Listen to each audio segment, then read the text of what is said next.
way to St. George Bastion, and we saw the entrance from up above, and this is how we get there. This is sort of the adventures that we miss when we're on an organized tour. We come around the wall. Gate of St. George was one of the central gates of Candia during the Venetian period. Today it connects a square and an avenue and is used as an exhibition venue. This nice public fountain is right next to the gate. Inside we have an art exhibit.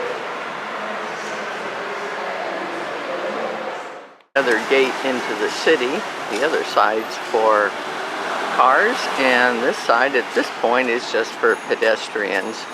But you can see the significant city walls. And as you notice, we're on the outside. It's taken us about an hour to go, 4 blocks, because we took a circuitous way. But luckily a very nice Greek lady picking her kid up from school with good English helped us out. You can see how wide these walls were. Much effort. I think we're at the Jesus Bastion. And yes, there is a nice view from up here.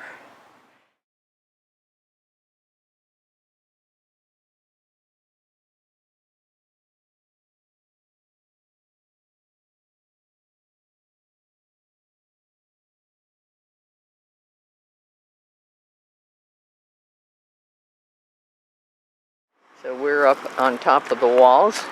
Looks like you can walk on the walls for a long ways, but we're not going to.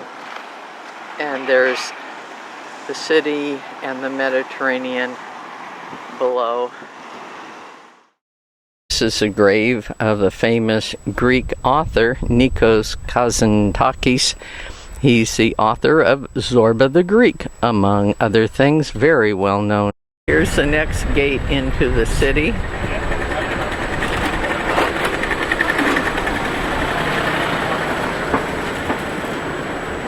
I think we're going to head into the city. Here's a nice little neighborhood street. Car just came down. We're going to head on down here. This is the Cathedral of St. Minas. And down here is a much smaller little church. On the top of the church here, I do notice Alpha and Omega, the beginning and the end.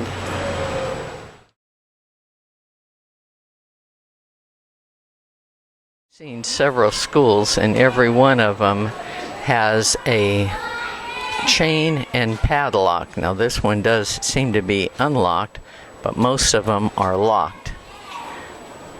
Tuesday morning, there's the Venetian fortress, and we've just walked along the waterfront here where there's several very reasonably priced restaurants. Right at the waterfront, you'd think they'd be more.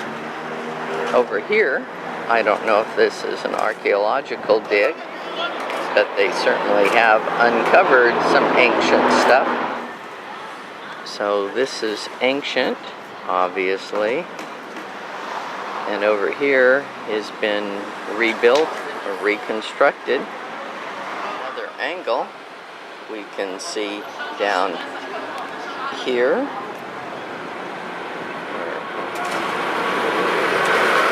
These were probably Venetian boat docks, and over time they've been buried. Just across the street, there's more work being done. You see the guys working in the back. And just beyond there is, I think, a Greek church. Moving in a little closer, we can see a lot of the work that they've done here.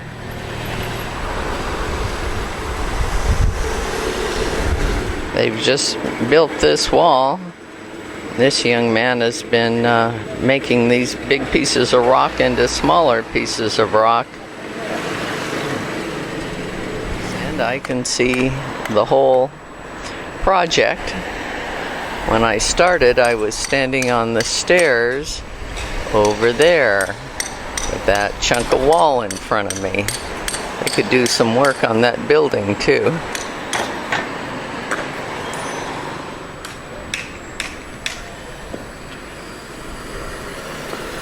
Here's the front of the church, and you don't get in that way because this would be a big step from here. Have to go around the side. But you can see this construction. Then there was probably some destruction, and then they rebuilt here.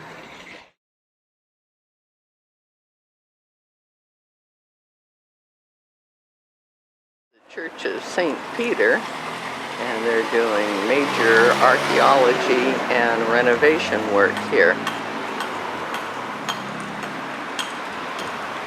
When Crete came under Venetian rule, it was known as Candia, became the Venice of the East. 1600, Support took his final form and was able to dock 50 galleys. In the old harbor, parts of the shipyard still remain. This is where ships were manufactured, repaired, or maintained by the Venetians. Original form, the dockyards were open to the sea side, which seeped inside them up to a point so the ships were able to be hauled. They had a length of 50 meters and a width of 9 meters and a height of 10 meters. The fort has 2 floors with 26 apartments. The ground floor, there were 5 areas for cannons, excluding the cannon corridors in the halls on the ground floor. It housed captains' houses, warehouses, served as a prison, and torture chambers. Lighthouse on the north side, quarters for soldiers, officers, and the governors. A mill, a bakery, and a church were among the facilities of the fort.